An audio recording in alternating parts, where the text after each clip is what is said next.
Hello students, welcome back to our YouTube channel Aryan Education Foundation. मैं हूं विभू पांडे। आज हम पढ़ने वाले हैं क्लास 10 साइंस का chapter light refraction and reflection का रिफ्रैक्शन वाला पार्ट। बाकी चीजें हमने कवर कर ली है। रिफ्रैक्शन क्या होता है लाइट का आज हम सीखेंगे। तो चलिए बिना लेट के स्टार्ट करते हैं अपना टॉपिक।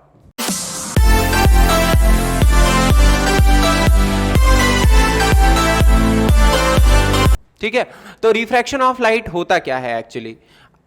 तो मैं आपको बताऊं अगर कि जो लाइट होती है वो हमेशा कैसे चलती है। वो हमेशा चलती है बिल्कुल सीधी लाइन में। ठीक, मतलब उसमें कोई भी बीच में डाइवर्जन नहीं होता है। ठीक, अगर उसके बीच में कोई ऐसा मीडियम ना आए जिस मीडियम में वो मूव करे उसे अलग मीडियम ना आए, तो मतलब अगर वो सेम मीडियम में मूव करती जाएगी, जैसे अगर वो एयर में मूव करे जा रही है तो वहां पर कोई भी डाइवर्जन नहीं होगा। वो उसका वो जो पाथ होगा उसमें वो मूव करती जाएगी बिल्कुल स्ट्रेट लाइन में। लेकिन अगर ऐसा कोई मीडियम आ जाए जिस मीडियम में वो चल रही है वो उससे डेंस हो या फिर एयर हो, तो उसमें थोड़ा सा क्या दिखाई देता है, रिफ्रैक्शन दिखाई देता है। क्या दिखाई देता है? रिफ्रैक्शन। तो ये रिफ्रैक्शन एक्चुअली है क्या, तो वही हम आज पढ़ने वाले हैं। तो दोस्तों, जो रिफ्रैक्शन होता है लाइट का उसके बारे में अगर मैं बताऊं तो पहले आप थोड़ा सा बुक पढ़ लो कि जो लाइट का पाथ होता है वो स्ट्रेट लाइन पाथ होता है। क्या होता है? वो स्ट्रेट लाइन पाथ होता है। ठीक है, तो स्ट्रेट लाइन पाथ है जो कि अपना डायरेक्शन लाइट चेंज नहीं करती, वो बिल्कुल सीधा चलती रहती है। ठीक है, तो लेकिन आपने कभी कभी एक्सपीरियंस किया होगा, जब कभी आप एक ग्लास ले लो और उसमें पानी डालने के बाद पेंसिल डाल दो तो आपको पेंसिल तिरछी दिखाई देती है, बिल्कुल तिरछी। ऐसा लगता है कि बीच में से टूटी हुई या टेढ़ी है, बट जब आप उसको बाहर निकालते हो आपको फिर से सीधा दिखाई देता है। यही है रिफ्रैक्शन का फिनोमेना। क्या है? रिफ्रैक्शन का फिनोमेना। तो क्या है कि ट्रांसपेरेंट, देखिए जो ऑब्जेक्ट होते हैं तीन तरह के होते हैं, ट्रांसपेरेंट, ट्रांसल्यूसेंट और ओपेक। तो जो हमारा ट्रांसपेरेंट ऑब्जेक्ट होगा वहीं पर रिफ्रैक्शन होगा। ठीक है, ये ट्रांसल्यूसेंट या फिर ओपेक में नहीं हो सकता। ठीक, तो यहां पे देखिए आपको डेफिनेशन मिल जाएगी जो हमारा रिफ्रैक्शन है उसका। आइए देखते हैं। देखिए, when light travelling obliquely from one medium to another, the direction of propagation of light is second medium changes। मतलब दो मीडियम है, पहले मीडियम से दूसरे मीडियम में एंटर कर रही है लाइट, तो डायरेक्शन क्या हो जाएगा उसका? चेंज हो जाएगा। और जो चेंज यही होता है इसी को हम क्या बोलते हैं? Refraction of light. क्या बोलते हैं? Refraction of light. I hope ये समझ में आ गया होगा आपको। ठीक है, तो अगर आपको रिफ्रैक्शन समझ में आ गया कि दो मीडियम हैं उनमें लाइट ट्रैवल कर रही है तो एक से दूसरे में पहुंचने पे क्या होता है, उसमें थोड़ा सा डाइवर्जन दिखाई देता है, और इसी को हम क्या बोलते हैं? Refraction of light.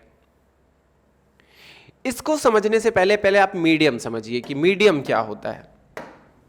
अगर मैं ट्रैवलिंग मीडियम की बात करूं, जो मीडियम होगा ट्रैवलिंग मीडियम वो दो तरह का होता है। कैसा होता है? दो तरह का होता है। दो तरह का मीडियम, एक होगा डेंसर मीडियम और दूसरा होगा रेयरर मीडियम। ठीक है, डेंसर मीडियम क्या है? ऐसा मीडियम जो रेयरर मीडियम के कंपैरिजन में वहां पे पार्टिकल्स क्या हो, काफी पास हो, और रेयरर मीडियम में उससे काफी क्या हो, दूर हो। मतलब दोनों का अगर हम कंपेयर करें तो पार्टिकल्स डेंसर मीडियम में बहुत पास होंगे और रेयरर मीडियम में क्या होंगे, बहुत ही दूर होंगे। ठीक है, तो जैसे अगर मैं डेंसर मीडियम में मैं क्या ले लेता हूं, ग्लास, मतलब कांच ले लेता हूं, ट्रांसपेरेंट ग्लास, और रेयर मीडियम में मैं वाटर ले सकता हूं। ठीक है, तो क्या होगा, जो और मैं बना देता हूं थोड़ा सा वाटर की तरह, लिक्विड की तरह लगे, तो डेंसर मीडियम हो गया क्या, ग्लास, और रेयर मीडियम क्या हो गया, वाटर। लेकिन क्या हमेशा वाटर रेयर मीडियम रहेगा? आंसर है नो। क्योंकि अगर मैं इसको कंपेयर कर दूं किसके साथ, एयर के साथ, एयर के साथ कंपेयर कर दूं, किसके साथ, एयर के साथ, तब यहां पर डेंसर मीडियम क्या हो जाएगा, वाटर, और रेयर मीडियम क्या हो जाएगा, एयर। तो मतलब यहां पे दो मीडियम चाहिए जिनका हम कंपेयर कर सके, और जो ज्यादा डेंस होगा वही हो जाएगा डेंसर मीडियम, और जो कम डेंस होगा वही हो जाएगा हमारा रेयर मीडियम। ठीक है, तो ये दो चीजें आपको अगर समझ में आ गई हो तो आइए अपने टॉपिक पे चलते हैं। तो देखिए, मान लीजिए ये एक क्या है, ग्लास स्लैब है। क्या है? Glass slab. ग्लास स्लैब का मतलब एक कांच का रेक्टेंगुलर स्लैब है जिसको हम ग्लास स्लैब बोलते हैं। ठीक, और ये कैसा मीडियम है? अगर मैं आपसे पूछूं तो आप बोलोगे सर ये तो हमारा डेंसर मीडियम है कंपैरिजन टू एयर, है ना, वाटर से भी ये डेंसर ही होगा। तो अगर मैं ये बताऊं तो ये हमारा क्या है? डेंसर मीडियम, जिसको मैं DM लिख देता हूं। क्या है ये? डेंसर मीडियम है। और यहाँ पे क्या है? यहाँ पे मैं ऐसे ऐसे पार्टिकल्स रख देता हूँ, आप समझ जाओ कि यहाँ पे क्या है? ये हमारा है एयर, जो कि कैसा है? ये है रेयर मीडियम। और यहाँ पर भी एयर ही है, इसलिए आप इसको भी क्या करोगे? इसको रखोगे रेयर मीडियम। ठीक, तो ये रेयर मीडियम है। तो चलिए यहाँ पे हम क्या करते हैं? एक रे को ऑब्लिकली यहाँ पे इंसिडेंट करवाते हैं। तो एक रे आती है और वो यहाँ पे ऐसे इंसिडेंट करती है। ओके, तो जब यहां पे इंसिडेंट कर रही है वहीं पर हम क्या बनाएंगे? 90 डिग्री पर बना देंगे एक नॉर्मल। क्या बना देंगे? नॉर्मल बना देंगे। ओके, यहां पे हमने नॉर्मल बना दिया। तो जो नॉर्मल है तो ये हमारा क्या हो जाएगा? एंगल आई, मतलब एंगल ऑफ इंसिडेंस। ठीक, और ये हमारा क्या हो जाएगा? नॉर्मल हो जाएगा। इतनी चीजें पता है, पहले ही रिफ्लेक्शन में आपने पढ़ लिया है, रिफ्रैक्शन में भी उसको यूटिलाइज करिए। तो ये हो गया। अब मैं क्या कह रहा था? अब मैं ये कह रहा था कि लाइट रेयर मीडियम से डेंसर मीडियम में जब एंटर करती है तो क्या होता है? उसके पाथ में थोड़ा क्या होता है? डाइवर्जेंस शो होता है। क्या होता है? डाइवर्जेंस शो होता है। जैसे अगर मैं क्या बोलूं, अगर इसमें कोई डाइवर्जेंस शो नहीं होता तो क्या होता है? तो कैसे चलती है लाइट? तो मैं आपको दिखाता हूं वो लाइट कैसे चलती है। अगर डाइवर्जेंस शो नहीं होता तब मैं बोल रहा हूं, अभी डाइवर्जेंस शो होगा, तो अगर नहीं होगा उसको कंपेयर करने के लिए हमको बनाना तो पड़ेगा। तो ये लगभग काफी ठीक है। यहां ऐसे ये लाइट ऐसे आती अगर कोई डाइवर्जेंस शो नहीं होता तो, ठीक है। लेकिन यहां पे डाइवर्जन हो रहा है। जब डाइवर्जन हो रहा है तो हम क्या करेंगे? यहां पर रे को जब देखेंगे तो ये क्या होगा?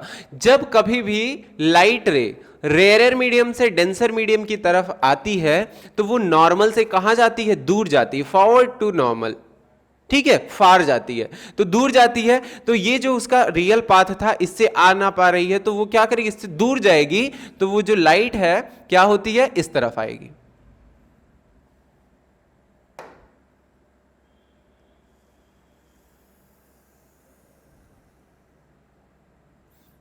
ठीक है, क्या होती है? ये नॉर्मल से दूर जा रही है।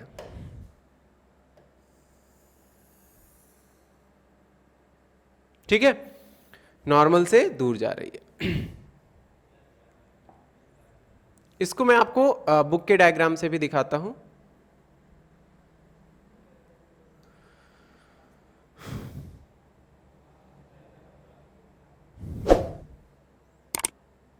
यहां पे देखते हैं। ठीक है,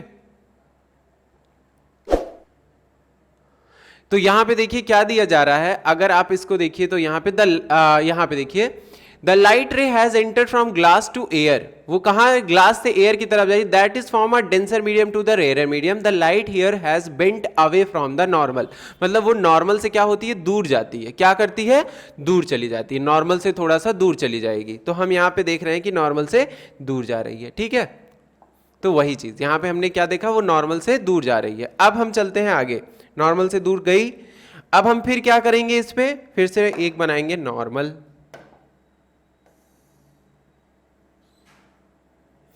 तो अब क्या होगा? अब क्योंकि ये क्या कर रही है? अब वो डेंसर मीडियम से रेयर मीडियम की तरफ आ रही है, डेंसर मीडियम से रेयर मीडियम की तरफ। तो अब क्या करेगी? थोड़ा सा नॉर्मल की तरफ ये हल्का सा क्या कर जाएगी? बेंड कर जाएगी। क्या कर जाएगी? बेंड कर जाएगी।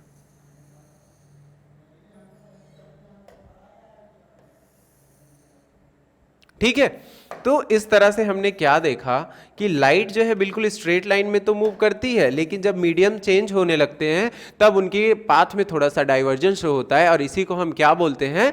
इसको हम बोलते हैं रिफ्रैक्शन ऑफ लाइट। ठीक है, यहां पे क्या था? वो लाइट जो है जब रेयर से डेंसर में आ रही थी तो नॉर्मल से दूर जा रही थी, और डेंसर से रेयर में आ रही थी तो नॉर्मल की तरफ बेंड कर जा रही थी, टूवर्ड नॉर्मल आ जा रही थी। समझ में आया? आइए अपनी बुक के फिगर पे एक बार ध्यान से देखते हैं और चीजों को समझते हैं। तो यहां पे हमने देख ही लिया था कि the light here bend away from the normal, तो पहले कंडीशन में वो अवे जा रही थी और दूसरे कंडीशन में क्या हो रही थी, इंसिडेंट नॉर्मली टू, यहां पे क्या कर रही थी वो, नॉर्मल की तरफ बेंड कर रही थी। क्या कर रही थी? बेंड कर रही थी। ठीक है, तो इस तरह से हमने देख लिया इसे। अब क्या होता है, रिफ्रैक्शन का हमें दो लॉ समझना है। क्या समझना है? Two laws of refraction. ठीक, the incident ray, refracted ray and the normal to the interfere of two transparent media at the point of incidence all lie in the same plane। हमने क्या देखा था, जब हम ग्लास स्लैब को मैंने draw किया था तो आपको दिखाया था मैंने, इंसिडेंट रे, नॉर्मल और रिफ्रैक्टेड रे तीनों क्या करती हैं, एक ही पॉइंट ऑफ इंसिडेंस पर लाई करती हैं। ठीक है, सेकंड और सेम प्लेन पे लाई करती है। सेकंड है जो रेशियो है angle of incidence to the sine of angle of refraction is a constant, मतलब जो साइन की वैल्यू है आई के लिए और जो साइन की वैल्यू है आर के लिए, उन दोनों का जो रेशियो है दो मीडियम के लिए हमेशा ही कांस्टेंट होगा।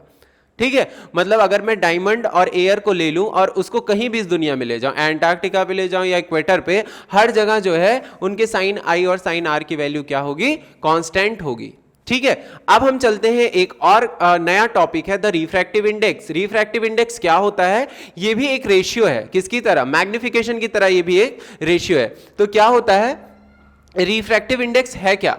तो ये है, it is a important physical quantity, the relative speed of propagation of light in different media. Relative speed है किसकी? लाइट की, वो भी डिफरेंट मीडिया। डिफरेंट मीडिया क्या क्या हो सकता है? एयर हो सकता है, वाटर हो सकता है, ग्लास हो सकता है और डायमंड हो सकता है, बहुत सारी चीजें। ठीक, लेकिन वो कैसी होनी चाहिए? The condition is they are transparent. Okay, तो यहां पे हमारे पास है कुछ चीजें, जैसे यहां पे मैंने आपको कुछ फैक्ट बताना है, जैसे लाइट की जो स्पीड एयर में होती है वो क्या होती है? वो होती है वैक्यूम से थोड़ा सा स्लो, मतलब जितना रेयर मीडियम होगा उतनी फास्ट लाइट प्रोपेगेट करेगी। मतलब जैसे मैं आपसे बोलूं वैक्यूम में लाइट सबसे तेज चलेगी, ठीक, उसके बाद उससे थोड़ा सा स्लो चलेगी, बहुत कम, 0.0003 का जो डिफरेंस होता है वो लाइट और वैक्यूम में, वैक्यूम और एयर में लाइट के प्रोपेगेशन का होता है। ठीक है, उसके बाद डायमंड में वो सबसे स्लो चलेगी क्योंकि हार्डेस्ट सब्सटेंस है। तो यही चीज है कि हम यहां पे कंपेयर करने वाले हैं दो मीडियम के बीच में लाइट का प्रोपेगेशन, जो कि हम क्या बोलते हैं? उसको बोलते हैं हम इसको रिफ्रैक्टिव इंडेक्स। ठीक है, क्या बोलते हैं? Refractive index. तो जैसे हम कंपेयर कर लें तो speed of light in vacuum, vacuum में स्पीड ऑफ लाइट क्या होती है? 3 × 10⁸ मीटर सेकेंड पावर -1। ठीक है, और एयर में इससे थोड़ा सा ही कम होती है। अभी हम उसको डिस्कस करेंगे थोड़ा। देखिए यहां पे हमारे पास एक पहला फॉर्मूला आ जाता है। हाँ, जो मैग्निफिकेशन की कोई यूनिट नहीं होती, उसी तरह से जो रिफ्रैक्टिव इंडेक्स इसकी भी कोई यूनिट नहीं होगी, क्योंकि ये जस्ट रेशियो है और रेशियो में कोई यूनिट नहीं लगाई जाती है। तो यहां पे मैं आपको बताता हूं कि ये n/1 क्या होता है। ठीक, तो speed of light in medium 2 in respect of medium 1 is known as refractive index n/1। मतलब जो स्पीड ऑफ लाइट मीडियम 2 में है, अगर हम उसको कंपेयर कर रहे हैं किसके रिस्पेक्ट में? With respect of medium 1 is n/21। ठीक, तो यहां पे मैं क्या बताऊंगा? मान लीजिए हमारे पास दो मीडियम है, पहले मीडियम के रिस्पेक्ट में हमको क्या करना है? दूसरे मीडियम का रिफ्रैक्टिव इंडेक्स फाइंड करना है। तो हम क्या रखेंगे? v1/v2। और जस्ट अगर हमें पहले मीडियम का रिफ्रैक्टिव इंडेक्स दूसरे मीडियम के रिस्पेक्ट में निकालना है तो n12 हो जाएगा, जिसमें हम क्या लिखते हैं? v2/v1। ठीक है, ये काफी सिंपल सी बात है, इसमें कोई बहुत खास आपको चीजें नहीं समझनी है रिफ्रैक्टिव इंडेक्स में, कि यहां पे हम कंपैरिजन कर रहे हैं जस्ट।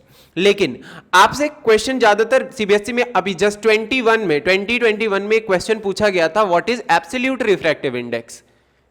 ठीक है, this is the point of interest for you, कि आप यहां पे इसको समझिए कि एब्सोल्यूट रिफ्रैक्टिव इंडेक्स जो है पूछा जाता है एग्जाम में।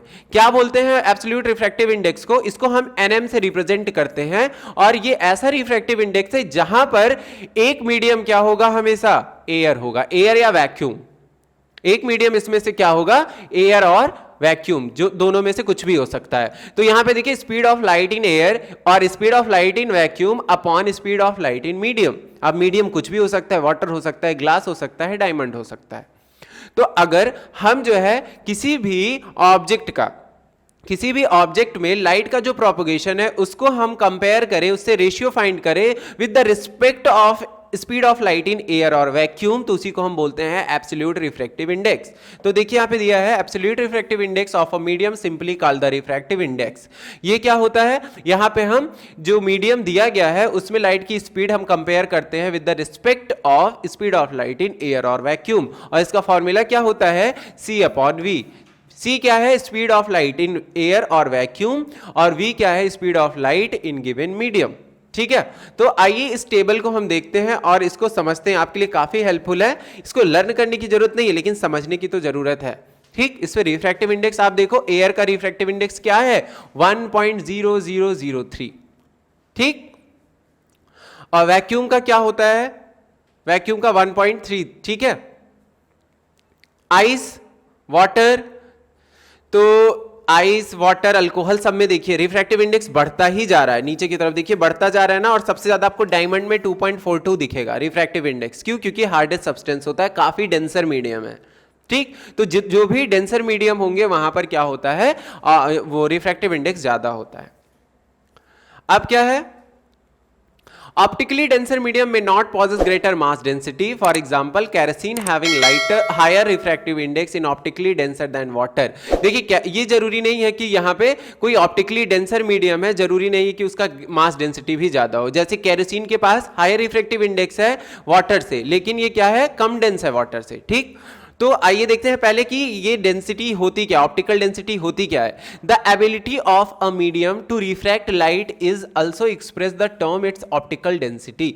मतलब किसी भी मीडियम का जो एबिलिटी है क्या करने का, लाइट को रिफ्रैक्ट करने का, उसी को हम क्या बोलते हैं, ऑप्टिकल डेंसिटी बोलते हैं। क्या बोलते हैं, ऑप्टिकल डेंसिटी। तो ऑप्टिकल डेंसिटी आपको समझ में आ गया होगा कि क्या होता है। ठीक है, फिर आगे क्या है, has a definite connotation, it is not the same as mass density. ये मास डेंसिटी के सेम नहीं है। ठीक, मास की डेंसिटी क्या होती, कोई ऑब्जेक्ट कैसे फ्लोट कर रहा है, क्यों सिंक कर रहा है, वो मास डेंसिटी पे डिपेंड करता है। लेकिन कैसे, क्या एबिलिटी है कि वो लाइट को रिफ्रैक्ट कर दे रहा है, तो उसको हम क्या बोलेंगे, ऑप्टिकल डेंसिटी। ऑप्टिकल वर्ड जहां भी आ जाए, लाइट आप समझ लेना फिजिक्स में। ठीक है, तो ये ऑप्टिकल डेंसिटी है। तो इस तरह से हमने आज रिफ्रैक्टिव इंडेक्स और लेंस के बारे में, रिफ्रैक्शन हमने पढ़ लिया। अब हम अगले वीडियो में ये डिस्कस करेंगे कि लेंस क्या होता है, और उसमें हम रिफ्रैक्शन को समझेंगे, और वहां पर भी हम क्या सीखने वाले हैं, रे डायग्राम सीखने वाले हैं। साथ साथ में वहां पर भी साइन कन्वेंशन सीखेंगे। तो आई होप आप आज की वीडियो आपके लिए काफी हेल्पफुल रही हो। आप इसको ध्यान से एक बार पढ़ेंगे तो आपको रिफ्रैक्टिव इंडेक्स के बारे में कोई भी कंफ्यूजन नहीं रह जाएगा। So guys, do like, subscribe our channel. Thanks for watching.